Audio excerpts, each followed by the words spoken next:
Hello दोस्तों, स्वागत है आपका एक नए क्लास में। जिन बच्चों के पेपर डिस्क्रिप्टिव हैं, बार बार वो लोग कमेंट्स कर रहे थे कि सर कम से कम एक इंपॉर्टेंट वीडियो बना दीजिए।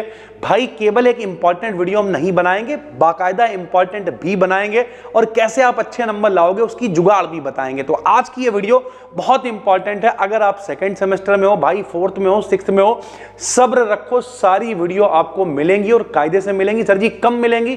10 अप्रैल से पहले ही मिलेंगी, क्योंकि उससे पहले किसी भी यूनिवर्सिटी के पेपर नहीं है भाई। ठीक है, तो चलो शुरू करते हैं। आपको बताते हैं कि अगर आप सेकंड सेमेस्टर की केमिस्ट्री का पेपर डिस्क्रिप्टिव देने जा रहे हो तो आपको क्या क्या क्वेश्चंस पढ़ने हैं। भाई ध्यान से समझो, हमने अलग अलग लिखा हुआ है, लॉन्ग क्वेश्चन अलग, शॉर्ट अलग। भैया अगर आपको केवल स्क्रीनशॉट लेना है लेके भाग जाओ, लेकिन भाई पिछले 15 सालों का एक्सपीरियंस इस वीडियो में हम शेयर करने वाले, तो अगर ध्यान से सुनोगे इस बात की गारंटी है पेपर अच्छा करके आओगे भाई। ठीक है, सबसे पहले लॉन्ग क्वेश्चन में भैया जो सबसे पहला क्वेश्चन है वो है कार्बोहाइड्रेट। देखो भाई समझो, कार्बोहाइड्रेट का पूरा क्लासिफिकेशन हमने कई बार पढ़ाया हुआ, 2 बार 3 बार, फिर से बना देंगे, कोई दिक्कत नहीं है।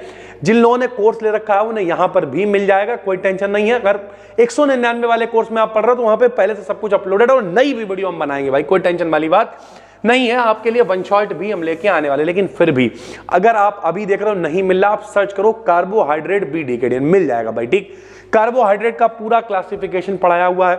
इससे छोटे छोटे क्वेश्चन भी बन सकते हैं। मोनोसैकेराइड क्या है, डाइसैकेराइड क्या है, अलीगोसैकेराइड क्या है, पॉलीसैकेराइड क्या है, कार्बोहाइड्रेट का पूरा क्लासिफिकेशन आ सकता है।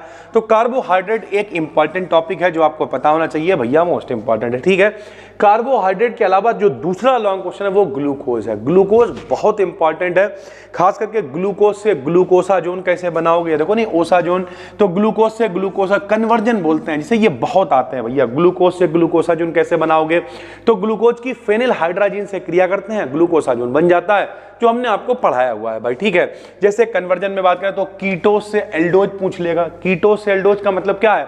फ्रक्टोज से आपसे ग्लूकोज बनाने को कह रहा है। ठीक है, फ्रक्टोज से ग्लूकोज कैसे बनाओगे, या ग्लूकोज से फ्रक्टोज कैसे बनाओगे, अरेबिनोज से ग्लूकोज कैसे बनाओगे, ग्लूकोज से अरेबिनोज कैसे बनाओगे। यानी ग्लूकोज से रिलेटेड जो भी कन्वर्जन है वो आप पढ़ो। ग्लूकोज से ग्लूकोनिक अम्ल है, ग्लूकोज से सॉर्बिटॉल है, ये सब हमने आपको कराया हुआ है। इसे अगर आप पढ़ते हो तो इस बात की गारंटी है ग्लूकोज से भी एक लॉन्ग क्वेश्चन आपको मिल जाएगा भाई। ठीक है, उसके बाद एमिनो एसिड। एमिनो एसिड का पूरा क्लासिफिकेशन आपको पता होना चाहिए, मोस्ट इंपॉर्टेंट है। अल्फा एमिनो एसिड क्या है, बीटा एमिनो एसिड क्या है, गामा एमिनो एसिड क्या है। एमिनो एसिड जब आपस में मिलते हैं तो प्रोटीन बनाते हैं भाई, तो ये प्रोटीन भी मोस्ट इंपॉर्टेंट है। लॉन्ग में आपको मिल सकता है कि प्रोटीन का स्ट्रक्चर बताइए आप, प्रोटीन का 1 डिग्री स्ट्रक्चर, 2 डिग्री स्ट्रक्चर, फिर alpha beta 3 degree 4 degree proper हमने आपको पढ़ाया हुआ भी है। तो प्रोटीन बहुत इंपॉर्टेंट है भाई। ठीक, उसके बाद न्यूक्लियोटाइड। न्यूक्लियोटाइड में जब पॉली न्यूक्लियोटाइड बनेगा तो न्यूक्लिक एसिड कहलाता है, जिसे हम डीएनए और आरएनए कहते हैं भाई। ठीक है, तो न्यूक्लिक एसिड का मतलब डीएनए और आरएनए, इनका वाटसन क्रिक मॉडल क्या है। डीएनए ने, ये देखिए लिखा हमने, डीएनए का वाटसन क्रिक मॉडल, ये पूरा लॉन्ग में आता है, मोस्ट इंपॉर्टेंट है, आपको पता होना चाहिए भैया। ठीक है, Bragg equation 2d sin theta बराबर n लैम्डा, ये भी लॉन्ग का क्वेश्चन है, पेपर में आ सकता है, तो इसे भी बिल्कुल आपको तैयार कर लेना भाई। ठीक, क्रिस्टलोग्राफी, लॉ ऑफ क्रिस्टलोग्राफी आपको पता होना चाहिए। Bragg equation, law of crystallography, सब कुछ कनेक्टेड है।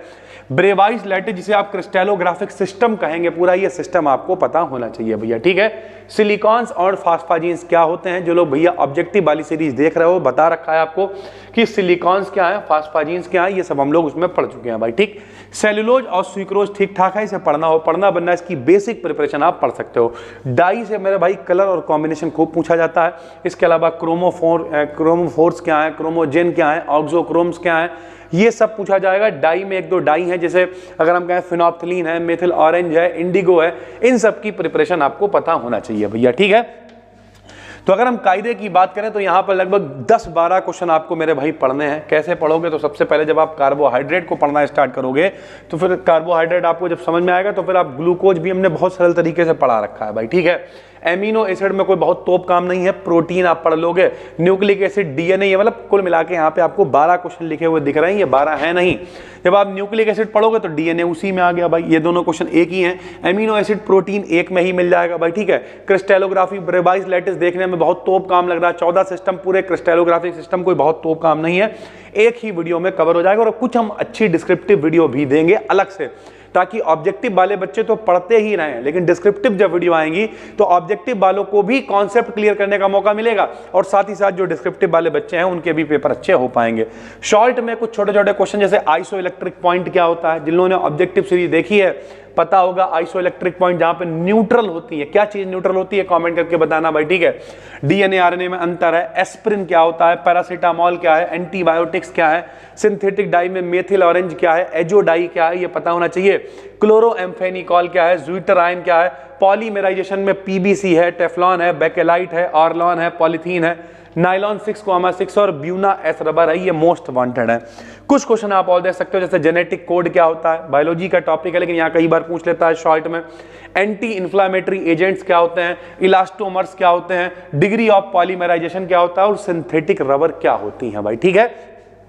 तो इस तरीके के क्वेश्चंस आपसे पूछे जा सकते हैं अगर आप सही से ये क्वेश्चंस को तैयार करके जाते हो। जैसे ही ये वीडियो पब्लिक होगी डिस्क्रिप्शन में आपको टेलीग्राम चैनल का लिंक मिल जाएगा, बिल्कुल फ्री टेलीग्राम चैनल है, 75,000 के करीब वहां पे फॉलोअर्स हैं भाई, क्लिक कर लो। वैसे ही ये पीडीएफ हम वहां पे शेयर कर देंगे, आराम से मिल जाएगी। पीडीएफ का नाम क्या है, second semester chemistry descriptive important भाई, ठीक है। अगर आप बाद में भी ये वीडियो देख रहे हो तो आप टेलीग्राम पे जाओगे, फाइल्स वाले सेक्शन में जाके सर्च करोगे second semester chemistry descriptive important, आराम से पीडीएफ मिल जाएगी आज से 1 साल 2 साल 3 साल जब आप देख रहे हो भाई, ठीक है। तो जिन लोगों के भी पेपर डिस्क्रिप्टिव हैं बिल्कुल भी टेंशन नहीं लेना है, ये सारे टॉपिक्स और लगभग सब कुछ हमने पढ़ाया हुआ है। जैसे आप ब्रैग इक्वेशन सर्च करके देखना, केवल ब्रैग इक्वेशन लिखना, हो सकता है पहले नंबर पर वीडियो आ जाए, ठीक है। आप सर्च करके देखना मेरे भाई स्ट्रक्चर ऑफ प्रोटीन, हो सकता है पहले नंबर पे वीडियो आ जाए, और ना आए तो साथ में बी डीकेडियन लिख देना भैया, ठीक है। स्ट्रक्चर ऑफ प्रोटीन बी डीकेडियन, 3-4 वीडियो आ जाएंगी, कोई भी देख लोगे आराम से तैयार हो जाएगी। तो डरने की बिल्कुल भी जरूरत नहीं है, मन लगा के पढ़ोगे तो हम भरोसा दिलाते हैं आपको बहुत ही बेहतरीन नंबर ला पाओगे। फिर मिलते हैं, तब तक के लिए धन्यवाद, थैंक यू भाई।